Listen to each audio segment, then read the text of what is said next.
Women excel in the field of finance, managing complexities with expertise despite their rare visibility in the field. And today we have the privilege of showcasing one such remarkable woman. Focus is the most important in today's world because everything, you get to hear so much of news and information galore is the period where we are living. So I think that is very important. Three things which are important to focus is IQ is what everyone used to say. Then came the EQ, which is the emotional quotient. The third thing is the adaptability quotient.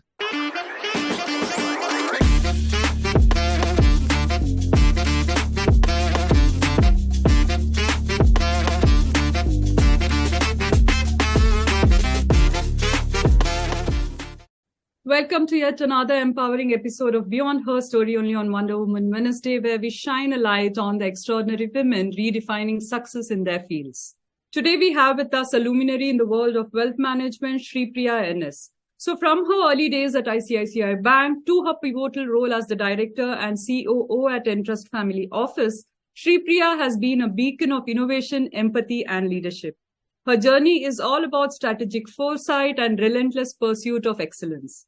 So let us get into this conversation and learn from the experience of a woman who's not just managing wealth, but nurturing legacies. Welcome, Sreepriya, to Beyond Her Story. It's so good to have you here. Thank you, Sneha. Same here. I'm so happy to be here. Thank you. We'll start with the questions right away. Sure. Yeah. So, Sreepriya, I think in 1997, you started on your professional journey with a strong academic background in physics and computer science. And later you enhanced it with management program in finance and strategy from IIM. How is it pronounced? Kozhikode. Kozhikode or Kozhikode. Yeah. So how do you think that the landscape has changed for women planning their education and careers in today's world, especially in fields, traditionally that are dominated by men? Okay, so it's a very wide question. I think it has two parts. So I would say the landscape has totally changed from the time when we grew up. So I think those days there were limited options and there were a lot of stereotyping as in what subjects a girl can take, what careers a girl can take vis-a-vis the boys. And also somebody who is doing extremely well, the options were like go to medicine or go for engineering. So those are like the stereotyping period, right? So anybody who is scoring 90% and above in their 10th and 12th will be engineering and medicine graduates. So I was from that kind of a period. I am, right? So I think for me, those options were also given. But I somehow got into this physics and computers option. And I studied in Cochin. So there, the MCA was something which was not available at that time, like similar to MBA, Masters in Computer Administration, Computer Applications or whatever. So that was not there. So hence, I was one of the first one to be selected from the campus for ICICI Bank Pan India. So I got the job offer from ICICI Bank and I started as a trainee in Cochin. So that was that period. Of course, I was not ready to join to a bank because I wanted to continue as a computer application or a programmer, etc. But my parents were like, for girls, the best option is to become a banker or a teacher. These are the safer options. So I fell into it and I got into the bank. And I still remember first few months I was like crying. I didn't want to go for the job, but I think then I kind of settled with that and now it's a long journey. So the landscape today is totally different. The students today have the option of selecting multiple, that is called interdisciplinary system of learning, where you get to choose science and a combination of arts. So if somebody is good at, something like a physics, but at the same time, I have a passion for culture, art, history, you can take a combination, which was not there. So I really feel today's system of education is much improved, but definitely there is scope. So this is one major thing. Again, there are different kind of, interoperability between these work streams. People talk about hybrid jobs, having multiple chores, not taking a full-fledged kind of a job profession, but switching between 2-3 professions. So there are various situations which are possible today, which was not there back then. Yeah. So I think the landscapes are totally different. And for anybody who's very aspiring, I think enough and more options are there. That's my view. Yeah. That is true, but I think it has its like both positive and negative sides. Like when we were there, we didn't have to think much. It was just Yes, like you said, engineering or medicine. And correct. now it's like we as parents itself are like confused as to what to suggest to our kids, Correct. because you see so many streams that have opened up. But Yeah, like you said, I think what you said made sense in terms of, where people can pick combinations. I think that's the best thing because yes. otherwise you're limiting the children to a particular stream, which doesn't make sense. But Correct. I think And that's, also, I get to hear a lot of these children who have done medicine, who has worked, practiced in medicine, and then they want to come back and explore something else, correct. after 5 years, 7 years. Those days, we couldn't even speak about all that, right? Yeah. And parents will obviously say that I've spent so much of money and you've got into this with a great difficulty. Now you can't switch. So you're like rigid, your mind and focus and everything is so focused on that. So today it's much more flexible, I think. Yeah, So that's very true. So, one more question I wanted to ask you, Sreepriya, is, like many women come from middle class families and they often wonder about what steps do they need to take to grow in their careers. But because, like you said, we are normally driven by the environment that we have been brought up in and what we hear from families and friends. So, especially in sectors like finance, which are actually perceived as challenging to enter, right? So from your experience, given that you have so many decades of experience, what advice would you give to these aspiring women on how they can start their journey towards significant career growth? Like, are there any specific mindsets or, actions that you believe can help them move forward? Okay. First thing is, I think the options are plenty. It's wide, right? I think they need to, from very early stage, like probably from the 12 years of age or something like that, they have to start following certain profiles and role models to see what has been their, progress in their career lives, what kind of a lifestyle they are leading, which has helped them to reach a stage where they are today.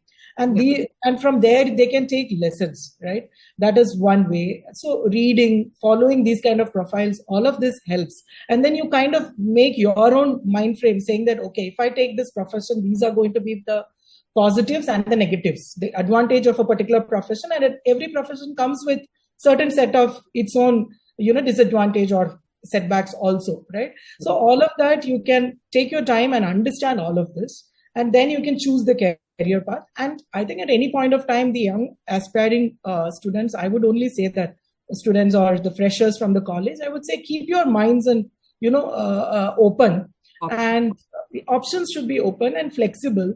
And don't just chase for something for the sake of it, like because it is coming in social media and somebody's talking and that's a fad and all of that. But I think really, if you're chasing some good kind of profiles, and if you know what you're chasing and if you're really focused, I'm sure they can achieve that. Focus is the most important in today's world, because everything, you get to hear so much of news and information galore is the period where we are living. So I think that is very important. And another important thing which I wanted to say is, when everything is digital, what the students today should focus in building their interpersonal skills. That's very important when they're looking at careers like finance, etc. Because in finance, it is nothing but managing the psychology, economics and psychology, right? So many people think, including me, I thought it's just that, buying and selling and credit, debit, etc. But it is not that. So emotion, managing money is all about emotions, psychology of people. So I think if students, when they are at that stage where they want to look at career options, I think they should also focus equally on their soft skills development, interpersonal skills, networking with people. All these helps. And these are things which universities will not teach, but you have to build these by participating actively in various clubs and then meeting people, talking. So in our business, network is a net worth. Yeah. Right. So you have to keep working on this every day. Like even today, we have to be in networking events. We have to meet people. That's when you get potential, a business opportunity, prospects, etc. So these are very important for youngsters to focus on. This is my view. And I think the earlier question also had one more portion where it said about, jobs which are more male oriented, male dominated.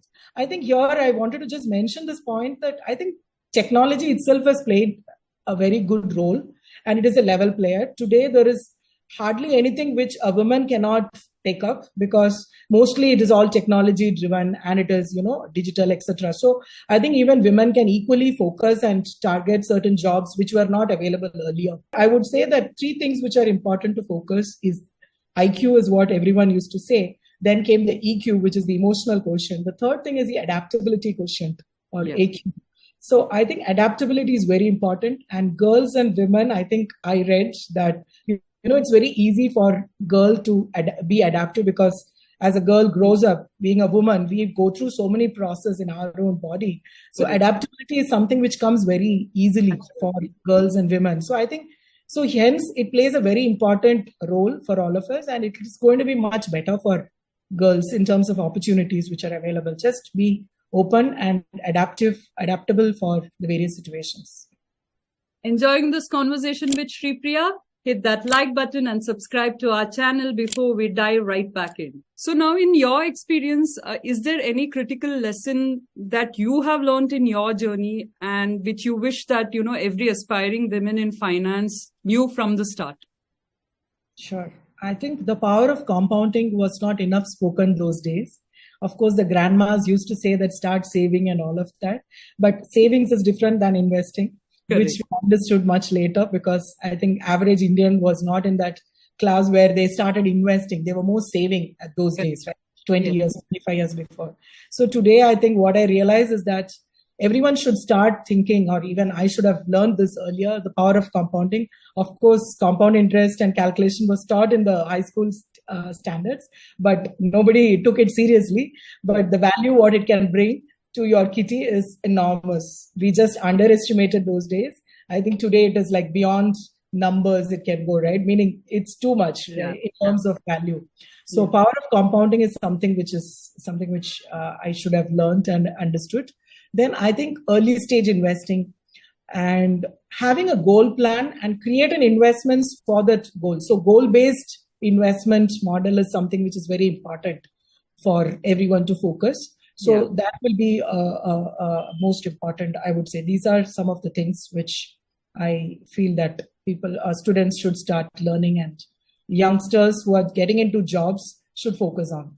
Yeah, I think specifically the part about, the power of compounding that you mentioned.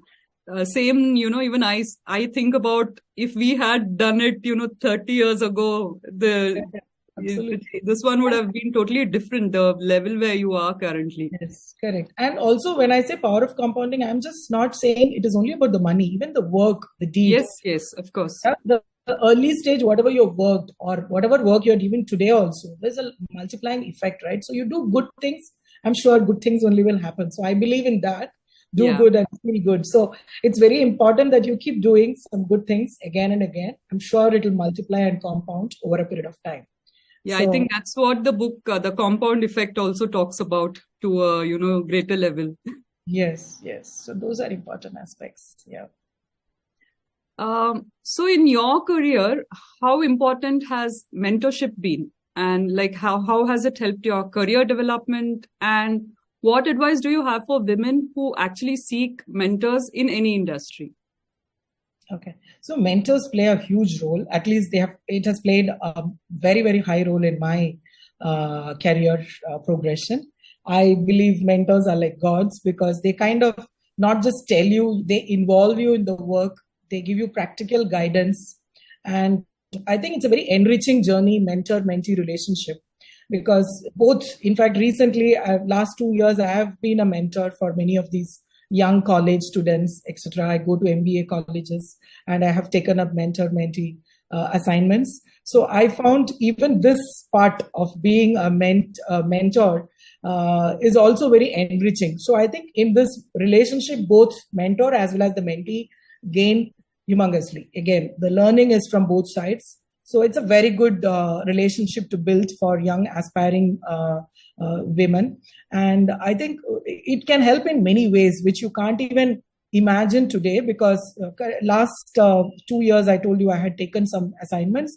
So some of those girls are still in touch with me. They are saying, ma'am, I think at some stage when I need any help from the industry, I would touch base with you. I said, I'm more than happy. I mean, it's just helping somebody. I don't think it requires a lot of time, but I'm more than happy to do it. So these kind of relationships will help you, and you can't put a value to it.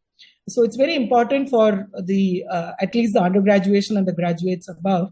They should focus on having a good mentor. They could turn out to be a lifelong mentor and a guru for you. So it's very important. Yeah, I think one more thing, one of the ladies who we had an interview with had mentioned is that, you have to make full use of the mentorship that you get. Like there are people who, just have that mentorship, mentor-mentee relationship. And then, like you said, if people are coming back to you and asking, that means, it actually it can bring about a change in their lives too. Correct. Absolutely. Yeah. It has to be a two-way. I think more to take by the mentee. Yeah. Mentor is ready to give, so the mentee should be able to take also. Yes. Yeah. So lastly, for our viewers who are aspiring women entrepreneurs, I mean, you've had such vast experience. What advice would you give to them to navigate the complexities of their industries and even make a mark, Because now, as we know that the competition is quite high and everybody wants to, you want to be the best, you want to compete, you want to be there. So what is your advice, Sreepriya, based on the experience that you've had? Because you've gone through that entire thing. So I think, again, my advice would be stay focused. There would be many things which keeps happening around, but if our focus is very clear and have clarity of what you want, and again, we live in a VUCA world already, right? Where volatility and uncertainty, complexity, ambiguity, all of these are there already existing. And with AI coming, we don't know how it is going to be. So I think building the interpersonal skill is very important, because emotional aspect is something which everyone need to spend time, invest in that. And again, health and wealth is most important. And from young age, if they start focusing both, understand the balance of health and wealth, what is required in each one's life. These are important, because wealth is equally important. Money is very, it is a word to be spoken. And it's very important, because unless you have that money and that freedom to buy and to choose, that also can put you in difficulty. And COVID kind of a situation, it was very clear that, many people had to, who are living with paycheck to paycheck, found it difficult. And when their jobs were lost during the pandemic, I think they just had to take some jobs which were available, rather than, they didn't have the choice to choose. Right? So money, and when you are in a good position, good job, it really helps. So my advice to all the young girls and the women is that have clear focus and aspire for some good jobs, life settlement with money, and also focus on your health at the same time, so that when you are at a comfortable stage, you have a balance between these two and able to take care of both. Yeah. That's very important. Yeah, very rightly said. Yes. I'm kind of preaching this to all the youngsters today, that health and wealth is important. Being a financial advisor, I now understand the value, because, of course, last 20-25 years when we were working, we also ignored health many times. But I know some of the setbacks are now coming into the life, right? After so many years. So what I'm saying is we need to invest, because if you don't have enough money, you can't hire a fitness coach. You can't have a health coach. So all that is there. And today everything comes with a cost. So everyone should know that both needs priority and attention right from the early stage. And it helps. Yeah. I think when you spoke about the wealth management, one of the things that came to my mind was about the psychology of money, right? The book, which talks about how you should have enough so that you can do what you want, when you want, as long as you want. I think that's the best line. That's the best book. In fact, everyone should read who are aspiring to be and getting into jobs, etc. The Psychology of Money is a very good book, Margen Hersen. Yes, that's a very good book. I keep reading it again and again. Yeah. Even I loved that book. So when you were talking about, how important wealth is, that is the thing that stuck to me. And, So I think financial literacy was not given enough attention during our college days and growing up. But I think those aspects also, like how to budget your own personal things, how much to spend, want and need, and having a financial discipline and financial knowledge along with your self-awareness and emotional intelligence. All these are important because these all go hand in hand. And I think one will understand when they really reach a mid stage in their life how important these are. So I think today, because of the media, kids have the ability or they have the reach to understand all this. Like when we were growing up, we didn't have the limitations was that. And we were in a very kind of a sandwich generation, right? Yeah, we very had to true. listen to our parents also. And today we have to also listen to our children. If you give too much of a gyan, they will say, no, I don't want all this. Yeah. Yeah, I think this has been a wonderful conversation, Sreepriya, and, sharing your journey and focusing on the things that today's youngsters, especially women, have to, focus on. I think that's been the best part of it. So thank you for so much for being a part of this and sharing your journey and your insights. Sure. Thank you. Thank you, Sneha. Thank you for giving me an opportunity. It was really a pleasure to talk to you. Yeah. Thank you. Thank you. Thank you for joining us today. Our conversation with Sreepriya not only showcased the exceptional prowess of women in finance, but also served as an inspiration for aspiring women everywhere. For more such extraordinary stories from extraordinary women, subscribe to our channel. Let's continue to celebrate and support the incredible women leading the way in finance and beyond. So until next time, keep pushing boundaries and chasing your dreams.